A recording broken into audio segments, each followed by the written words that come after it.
Now next up we have one, I'm surprised we have any left of this one. Brian about sold this one out at open house. I think you were in that greenhouse.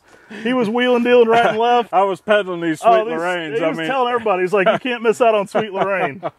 I mean, it doesn't get much better than this plant right here. I mean, you've got a reticulated veining inside of a Laceleaf, you know, and the colors on it are just this constant change from leafing out.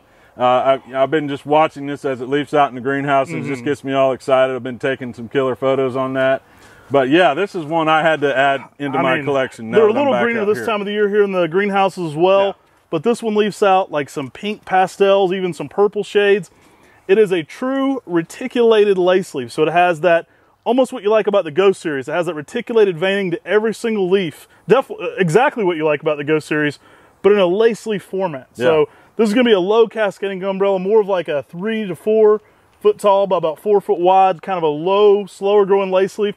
Think of this one as the perfect pairing to filigree. Filigree has a little bit of that flake in it as well, and this one's kind of the pink version of filigree. Right, and what's really nice about this is once it does start to green up a little bit, you start getting that new summer flush, and it's like a hot pink. It's crazy. I've got one potted on my porch right now, and the whole top half of it is just like a hot pink color. It's amazing. I actually wonder if Tim and I didn't introduce this plant by accident one time at Talon's. We were at Talon's one time. This is another Talon Buchholz introduction, and he had an area where he had just things he was calling shooting star, what does he call it, shining stars, and they're just like the top of the class, right? He just has some seedlings he's going through.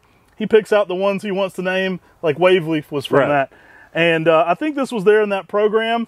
I could be wrong, but there was something just like this. And Tim and I were like, hey, we'd like to get this one specifically. And he was like, wait, that one's going to get named. It's going back in this pile. So we may or may not have contributed to this one getting out there, as we were like, that's awesome. And it certainly had a lot of these characteristics to it. I mean, there's really nothing else quite like it out there. I mean, it's phenomenal. It's in a league of its own, until Earthmount. Until coming soon. Can't wait to show you that one. It's amazing.